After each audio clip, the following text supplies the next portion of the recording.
name is Jackie and welcome to my channel, Do Life with Jackie. So, where do I begin? This actually is not my first time making videos or creating any type of content.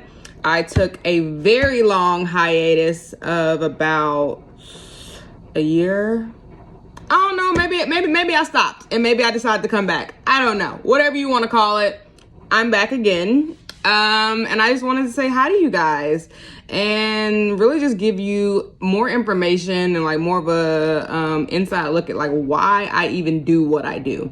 And so what does that mean to me to like do life with Jackie as well? So drum roll, please.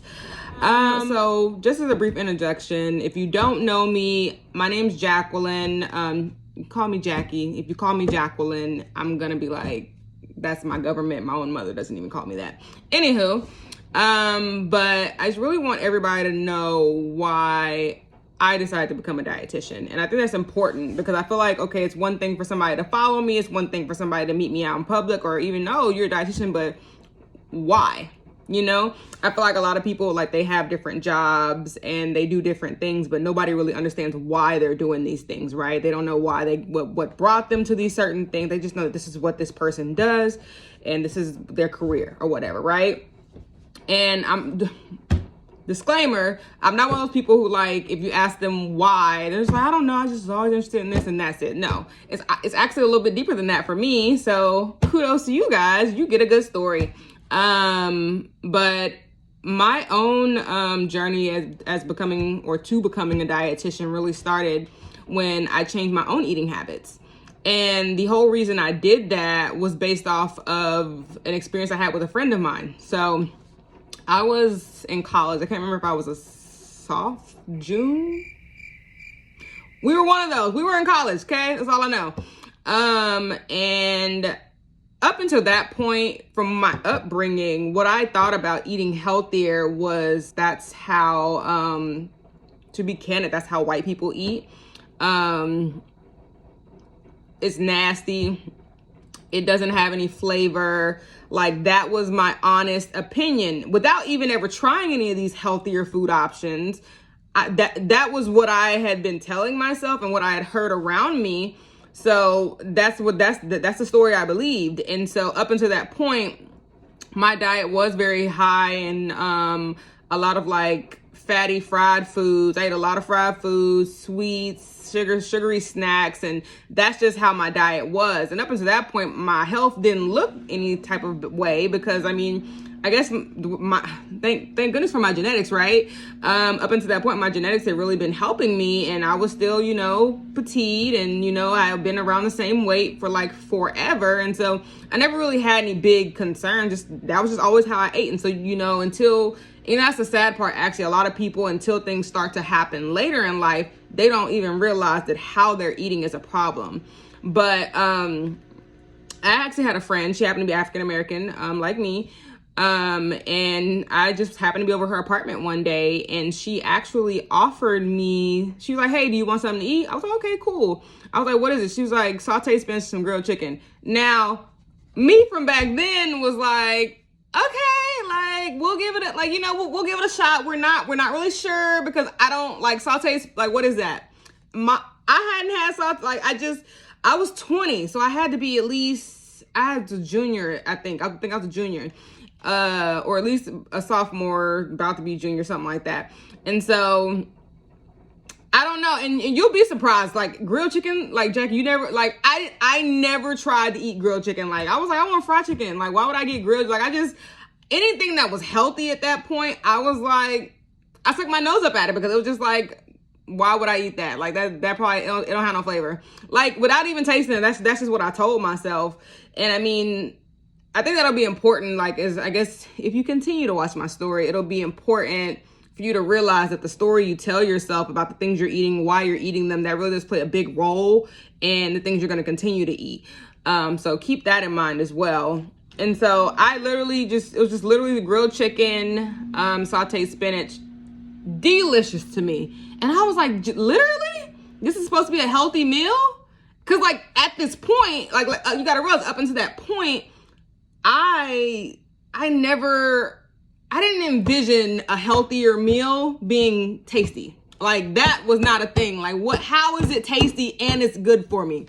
What do you mean? Like, like, my mind was blown.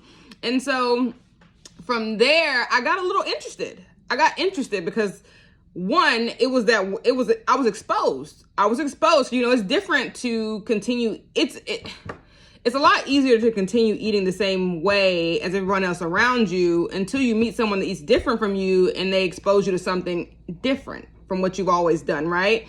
And so from that point, I really wanted to do better by my health and really take a good look at what I was eating. I remember I went back to my dorm room.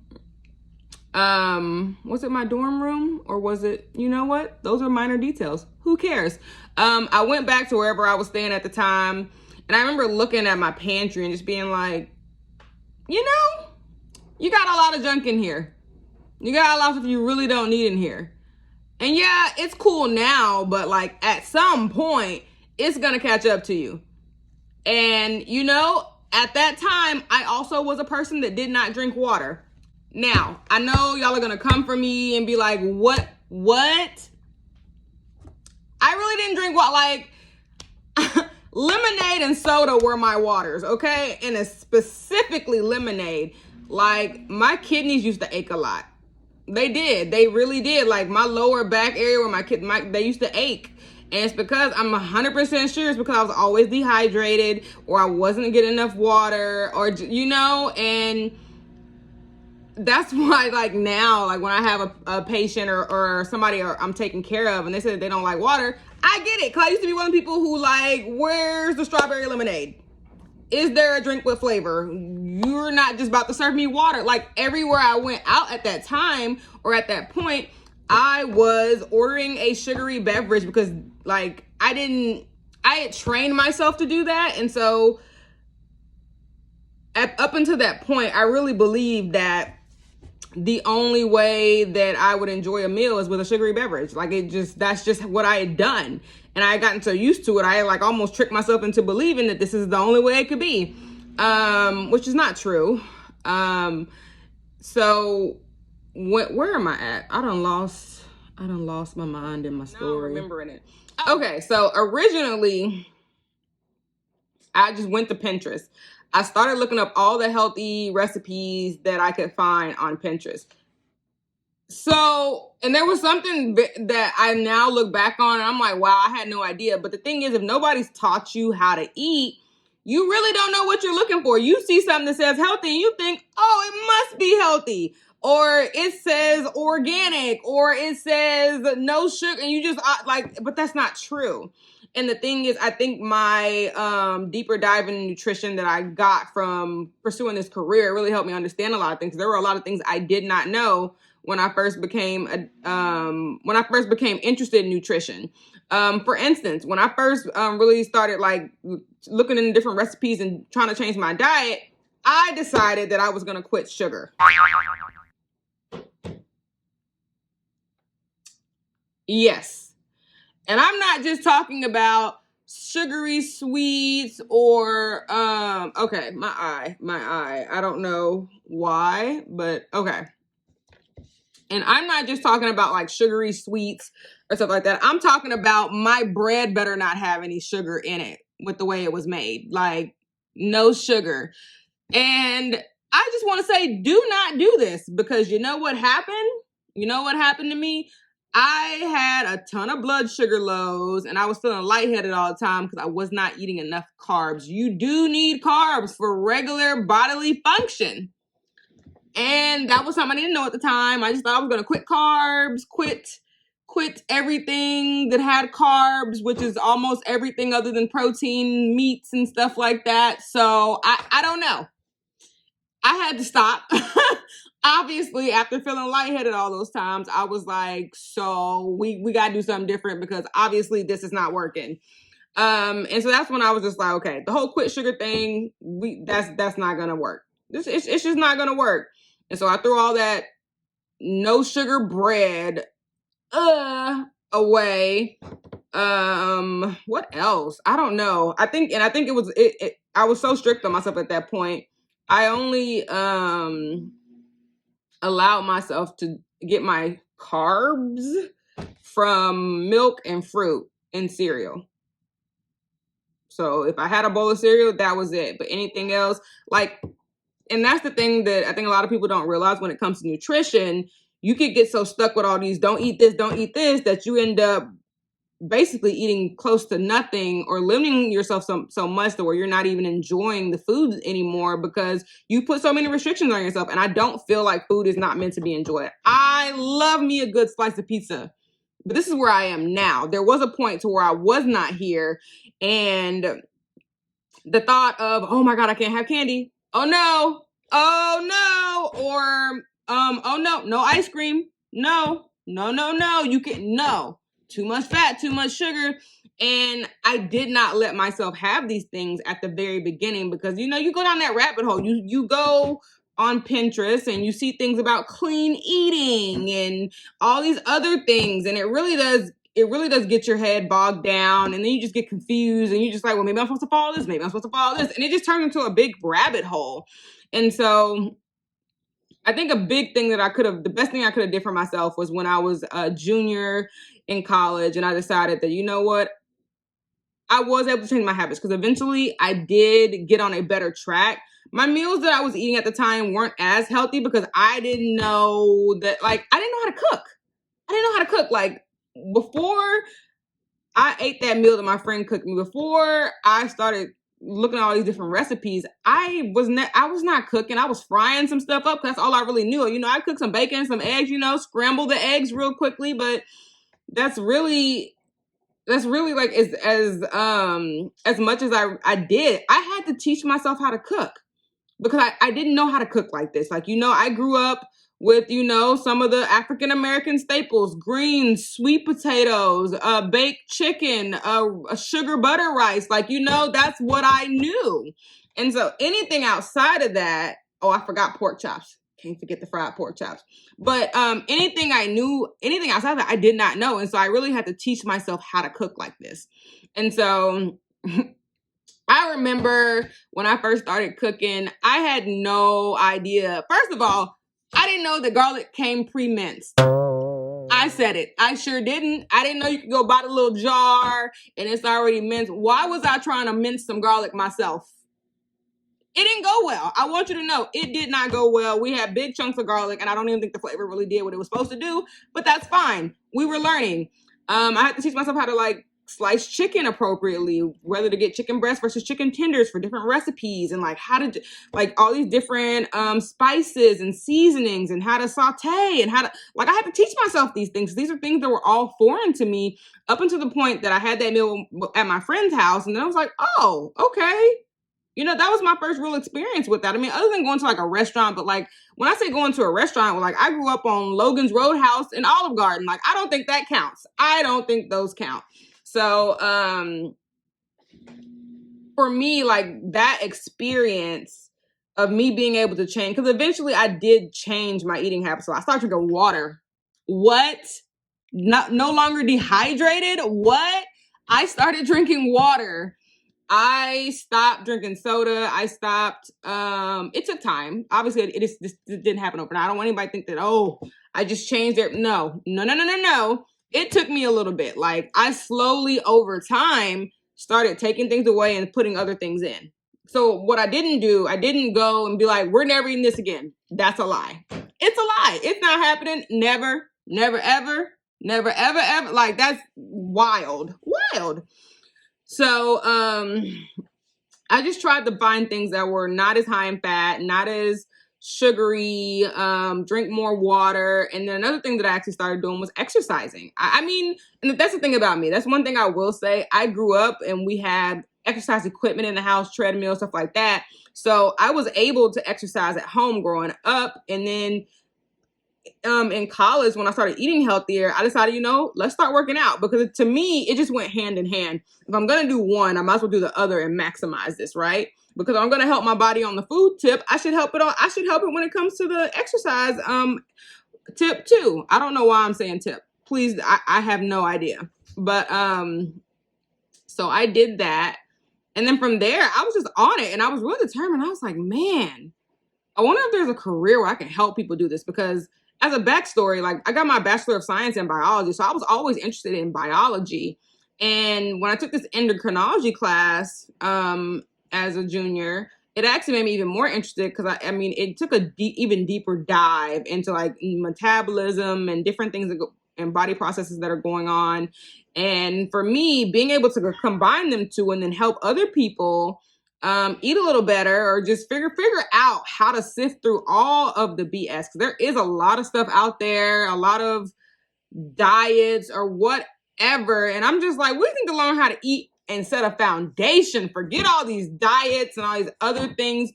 Most of us, a lot of us, including me at one point, didn't even have the foundational things to even know how to make a appropriate plate that has everything you need on it. Meaning, do you have a protein? Do you have a starch? Where are your vegetables at? What's the serving size? Like, people don't know. Those are not things you just know off the top of your head. And who's teaching you? Nobody. Nobody's teaching you. And so we're growing up and we're eating based off what we've seen, but nobody's telling you, okay, well, this is how you should probably do this. You should probably eat less of this. Nobody's telling you. I mean, you probably know, okay, eat more fruits and vegetables, but outside of that, what else? And that's another thing that's crazy for me. I didn't know I like vegetables until I was in college, because I was fed the same vegetables. Look, I'm telling you, sweet potatoes, rice, sugar butter rice, greens, the glory greens in the orange can, if you already know what I'm talking about. What else? Canned green beans with the bacon fat. And do we have any other options? I don't think we had any other options, because we pretty much just ate what my dad ate, and that was it. Are you about to make yourself your own meal? Nope. Because you a kid, you just like, okay, I'll eat whatever they feed me.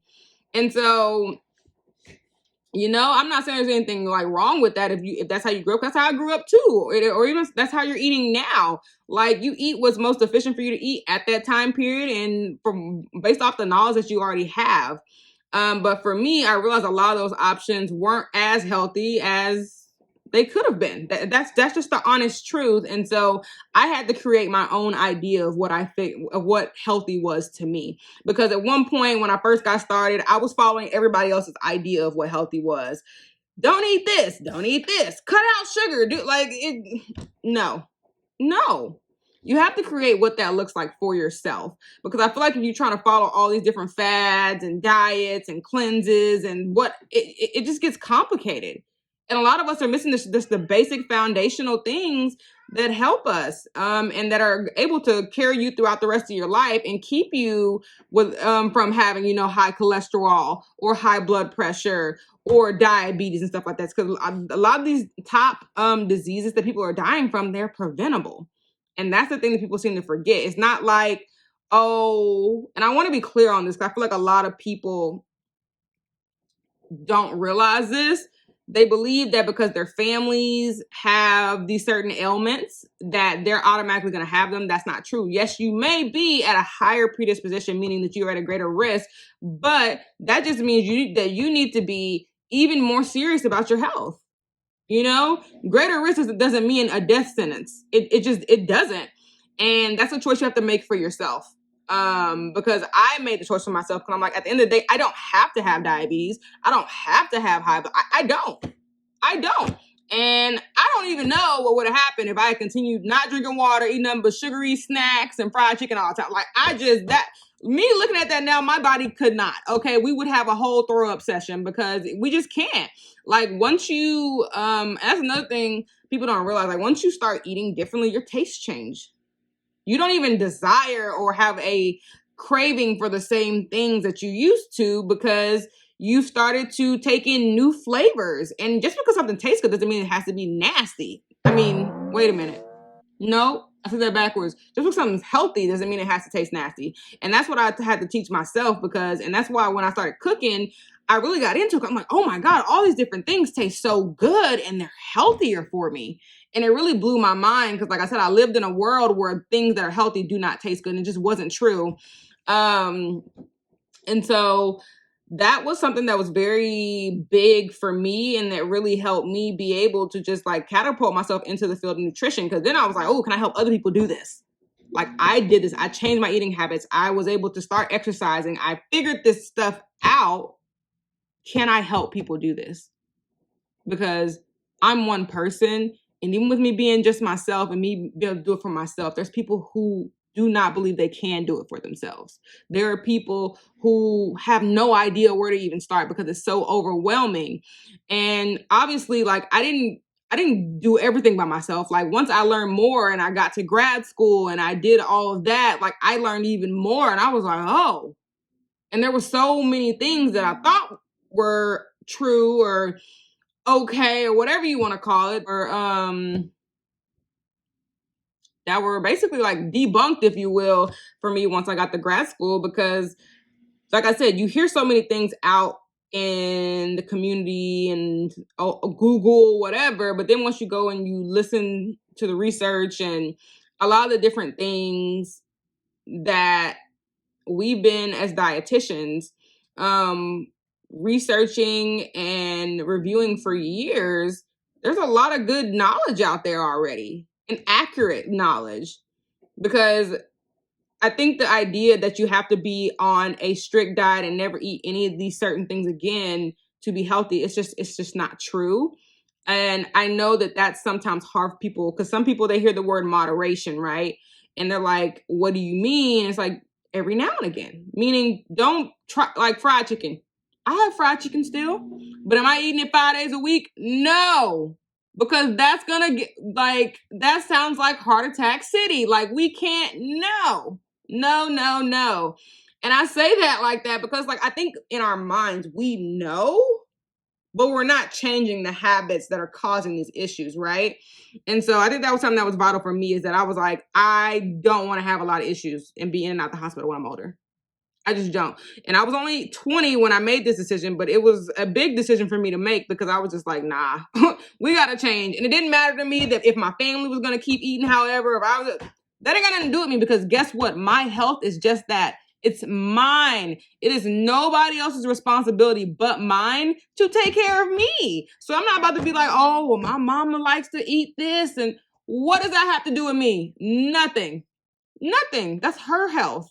And another thing, like, that was hard for me is, like, my parents didn't like readily change their habits. With my mom, I saw her like slowly like changing things, but it wasn't just like overnight or anything like that.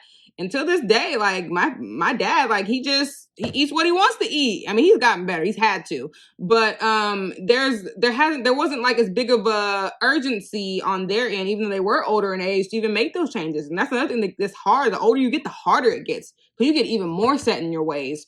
So I really do, I think I did myself, I really benefited myself by making those changes earlier, so I didn't get to, like, I don't know, 30s, 40s, and then it's like, now I got all these issues, now I'm pre-diabetic, now I'm this, because like I said, these things that we're going through, especially within the African American community specifically, not just within our community, but I'm just saying a lot of these issues with these higher rates, specifically in my community, they're preventable. And so once I found out that there was a career being able to help people in regards to nutrition, and I realized that was a dietitian. So difference between nutritionist, dietitian, just in case you don't know. Nutritionist, anybody could become a nutritionist. You can call yourself a nutritionist if you just like nutrition and you want to go open up a shop somewhere randomly, whatever, right? But to be a dietitian, we had to take a examination. We had to go through internships. We had to do a lot of work. Not saying that if you're a nutritionist, you didn't do a lot of work, but I'm just saying, like, as far as being, like, think about it, a registered nurse, we're registered dietitians. We had to be registered. We have to have licenses. Like, this is not a game. Like, because I know when a lot of people, they think about what a dietitian does, they're just like, oh, you make meal plans. No. And let me stop y'all right there, because let's talk about this. Stop asking dietitians to make you stop. Put your hand out. No. And you know why I'm saying no? Because first of all, do y'all really think that we went to school to make y'all a meal plan? Come on now. Come on. Like, I get asked to make meal plans, and I just be like, do you even know what you're asking for? Probably not. But I'm just gonna start answering questions. But can you make me a meal plan? For what? I don't understand the meal plan. For why? Because I just got questions. That's all I got. I don't have no answers over here, just questions. Because why? Because what do you think? Just tell me what to eat. Because, and that's another, oh my gosh. I can go on and on for days, but let me get back on track. But so I went to graduate school. I had my Bachelor of Science in Biology, Bachelor, and then I got my Master of Science in Clinical Nutrition. And that was when I was able to like start my nutrition journey. I mean, obviously I had to take the registration exam. I had to get my license and do all of that. But once I did that, I was finally able to step out there and start helping people. And I've been a dietitian since about end of 2019 is when I passed my registration examination and got my license, and I got to put that RDLD, registered dietitian, licensed dietitian, behind my name, and it's been quite an amazing journey for me because I've been able to meet so many different people. I've been able to really motivate and help people make these changes. I think the most heartbreaking thing, though, I will say that I have experienced is that the fact that a lot of people that I'm able to encourage them and give them so much when I'm with them, but once they leave the hospital, like that's it, right? A lot of people aren't going to outpatient counseling. A lot of people aren't continuing to get that support that they need because we really do need support. I mean, not everybody's strong-minded enough to really be able to just continue these things on their own. They need supporting somebody to be like, hey, no, choose this instead of this. How about, instead of getting stressed out and, eating this big old bag of chips or whatever, how about we, get some fruit, But a lot of people, they don't have that. And so it does make things difficult, but which is really the reason why, like, when I help people, I try to do as much as I can while I'm with them. And I ask a lot of questions because I want to make sure you get it, because I know that once you leave here, this may be it. You may not talk to another dietitian again. You may not meet another one of us. And that's hard for me because I'm just like, I'll leave and I'll be like, I know I really helped them, but I really, really, really hope that they are able to stick with this, because I want people to succeed. I want people to not have to struggle with these diseases. I want people to progress. I want people to live long. I want people to not have to come back and forth to the hospital, because at the end of the day, a lot of these things you don't have to go through. Some things, some things do happen. I understand that. But when it's preventable, I want you to be able to stay away from the hospital if you can, because that just means you got to stay in their bed, be on their schedule, and you got people waking you up all the time. Does that sound fun? No. So if I can help you stay out of the hospital, I want to be able to do that. Being a dietitian to me has been one of the, like, it's crazy. I see people becoming dietitians all the time and they decide to go do other careers, but like, I don't see myself doing anything else, because like, this is it. Like, nutrition is really powerful, and it really does make a big difference in your life, right? Because if you know better, you can do better. If you can do better, you can continue to spread all of that to your family, your family's family, and you can just continue to spread the wealth, because I feel like the knowledge that you gain from this is really wealth. And so I don't take this lightly. Like, my biggest thing, like, I just want to help people, because I know how much me being around people who were able to change their habits helped me. So if I can go out there and do the same thing, I've done my job. I've helped you. I've helped put you on a better path. I've helped you break a generational curse. I've helped you build yourself up. I've looked patients in the eyes and just like, I need you to believe in yourself. I know you're an alcoholic. I know your mama had diabetes. I know that you feel like you're overweight, and I need you to believe in yourself, because that one factor right there would make the biggest difference in whether you succeed or fail. You gotta believe in yourself. You got to. And so I've already been talking for a lot. So I'm gonna let you guys go for today. Once again, my name is Jackie with do life with Jackie. And this is my all over the place intro to why I became a dietitian and what really sets my soul on fire for this career and being able to help people. So I hope that this gets you motivated, if anything, or gives you a little tidbit of just some knowledge. And I hope that you're able to go out and just spread that to other people. Follow, subscribe, like. See you guys next time.